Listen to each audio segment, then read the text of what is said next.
How we doing, folks? Your host Moose here on the Pitt Panthers Football Network as we are getting into the offseason, heading into Season 5, the 2020 campaign of our Pitt Panthers Football Dynasty. Pat Narduzzi, after another great season, 11-3, an ACC title, and a college football playoff berth, gets a 4-year extension for the Panthers, so he will be remaining at Pitt, of course. And we take a look around the country at some other job openings. Nebraska had Mike Riley retire, so they go around the country, explore a number of different options, end up hiring Boise State's head coach Jonathan Smith, who was actually Oklahoma's offensive coordinator before, so interesting to go around between a few rival-type schools there. Texas A&M then looking for a head coach, and interestingly enough, Matt Canada, Pitt's former offensive coordinator, was head coach at Ohio for a year, 12-2, and after Kevin Sumlin was fired from the Aggies, they've decided to bring in the offensive guru Matt Canada as their head coach. TCU, after firing Gary Patterson, their long-serving head coach, decides to go with UCF head coach Raymond Woody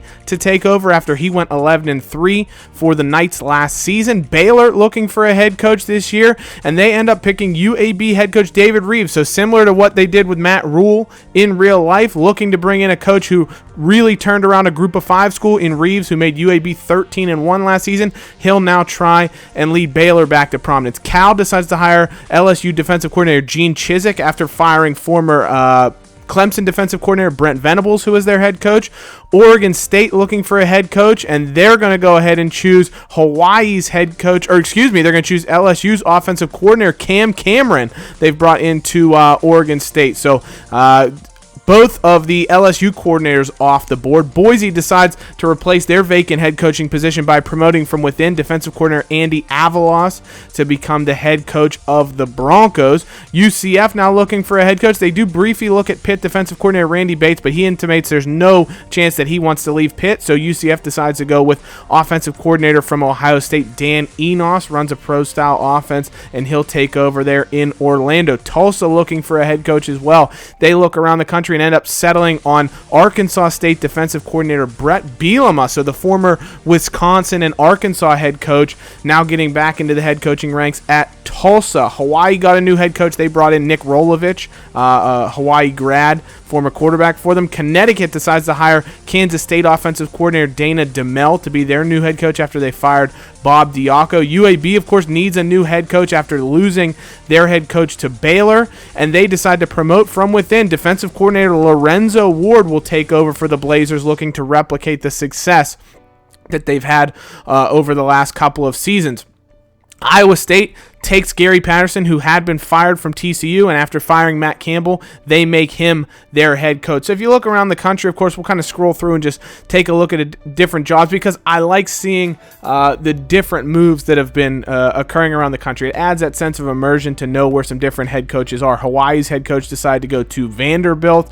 Texas Tech hired Texas's offensive coordinator to be their head coach, which is very interesting. UAB's offensive coordinator Les Koenig decides to go be the Kentucky head coach.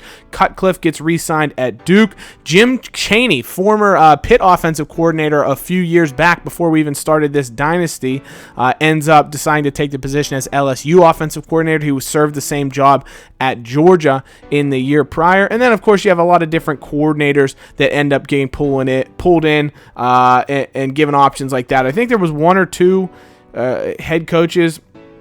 And one of the things I want to do is kind of a house rule is the option is really overpowered in sim engines. So any new head coaches that gets hired, because the teams always use the playbooks of the coach that they hire, any head coaches that run an option playbook, I'm going to change them not away from an option type, because I still want them to run something similar to what they like to run, but I'll give them like a spread run playbook or something like that. I'll look at the generic playbooks that have a lot of running plays, but focus on some spread concepts and things like that you would see teams that run the option nowadays do, just because I don't want a team to be overpowered just because of the fact that they run the option, even when they don't have a very good team. It's one of those things that I just like to build in because it helps with the immersion and the realism in the career mode and the dynasty, that you don't see option teams just completely dominating the landscape as you often do in the default. Now, a huge blow for the Panthers, I should say. Paris Ford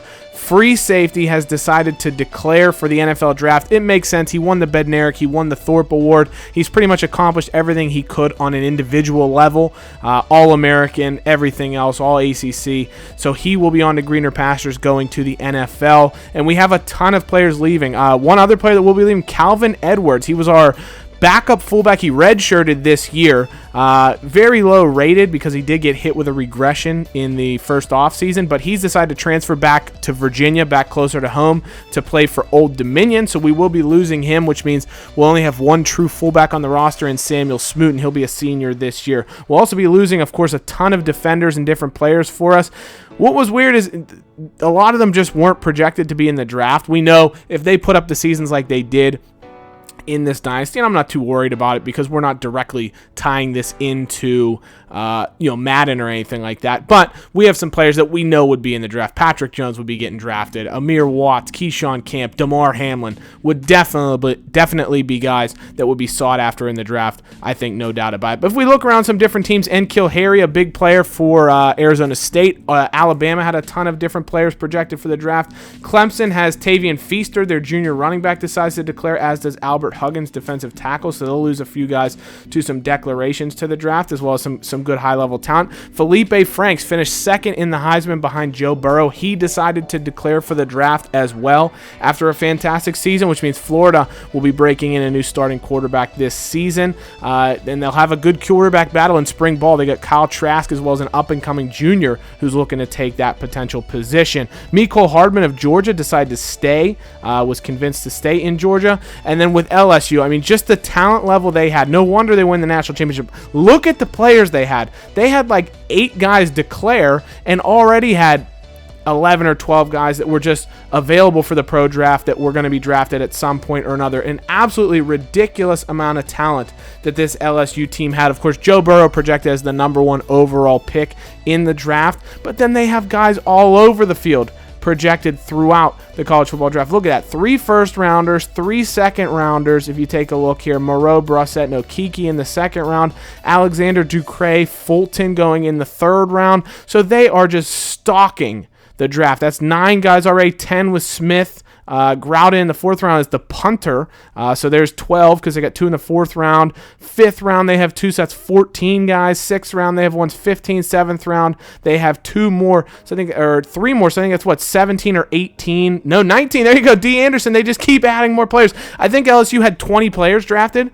And in the NCAA football, of course, you only have 70 players on your roster. So they basically had almost a third of their roster, well, 2/7 of their roster, so about 35% or so, drafted in the NFL draft this season. That's absolutely ridiculous and an absurd amount of talent that they have on their team, because pretty much everybody else you're looking at, I mean, Ohio State has a ton of players that are going to the draft, and they still only have probably 9 or 10 guys. Dwayne Haskins, of course, #1, leaving, projected to go in the 1st round. Another big loss for them is Antonio Williams, their running back, decided to declare as well. So they actually lose their top 2 running backs, Mike Weber leaving as well. So it'll be interesting to see how Ohio State is able to reload at that position here in the offseason. Ole Miss, not a great season for them. They did get back to bowl eligibility, but they do lose a good number of players. Oregon has a good solid number of draft picks. Justin Herbert projected in the 1st round as well, as he decides to leave, which means Sam Miller, the true junior, coming in as a true senior next year, will more than likely assume the starting role for the Oregon Ducks. He had a very good showing in the couple weeks where Herbert was injured. Penn State with plenty of draft picks. Obviously, biggest name in that list is going to be Miles Sanders. KJ Costello, junior quarterback of Stanford, decided to declare for the draft, so he's going to be gone. Tennessee, tough season for them. I don't even remember if they made a bowl, and yet they had a good, solid number of players drafted. Texas, we know, had a fantastic season, finished 11-2. They have a ton of talent leaving, but they're always able to reload, recruiting in one of the biggest hotbeds for football. Quincy Perdue of UAB, they're one player who will be projected to be drafted after a fantastic season for them. USC, not losing a ton of players there. You can see they only lose about 10 players, so I expect them to be very, very good again next season. And if you take a look, you can see all the different quantity of players that decided to declare for the NFL draft here in this offseason. A lot of good quality players, some really good quarterbacks, Herbert, Haskins, Felipe Franks, all leaving. Michael Irvin Jr., tight end from Miami, decided to transfer. That'll help the Panthers, of course, out when they're ending up having to play each other towards the end of the season, as always seems to come down to for a potential ACC conference championship game berth. And then we take a look at some of the transfers. Not a ton.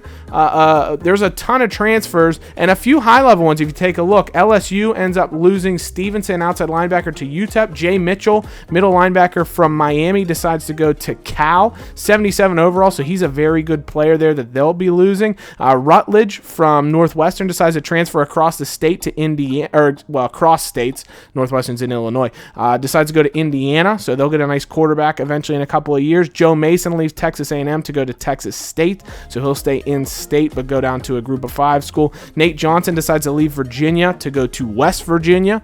He must have liked listening to Country Roads or something. Here's a huge loss, though. A true freshman, 79 overall, Travis Campbell, decides to leave Clemson and go to Vanderbilt. So a couple of big transfers leaving Clemson. Ryan Harris decides to leave UNC to go to Arkansas State for playing time. James Long leaves UCLA to go to Washington. So an inter-Pac-12 transfer, which is a bit interesting to see there. So some definitely, and then Kellen Wright decides to leave Oklahoma and go to Hawaii. So he's a player that'll get in the lineup, I'm sure, for the Warriors at some point here in the not so distant future. Once, of course, his 1 year sitting out because of the transfer requirements is over. So some interesting players moving around. Now we'll get into the final piece of the episode where we talk about the guys we're focused on going into recruiting. It's going to be National Signing Day, and we have 3 big targets we're after. Jordan Pugh, 77 overall receiver, 91 speed. He's got 82 route running already. He's got 97 jumping, and he's 6'3". I think he's a player that's going to be very, very good for us. I think especially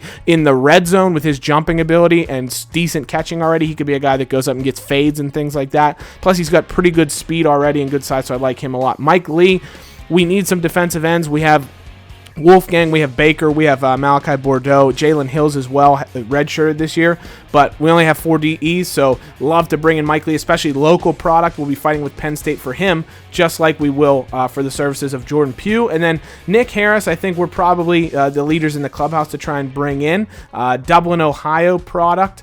It's just going to add more depth on our offensive line. It'll give us 15 linemen for the 5 positions, so we'll be set for the next couple of years to come. So in the next episode, guys, we'll go through the recruits, and we'll have National Signing Day, so you'll be able to see the recruits that we bring in, and that's where we'll have our standard Become a Recruit episode, and we'll go through the best recruiting classes all throughout the country. So as always, thank you so much, guys, for watching. Hail to Pitt, and we'll see you soon as we go through the off-season here. Take care.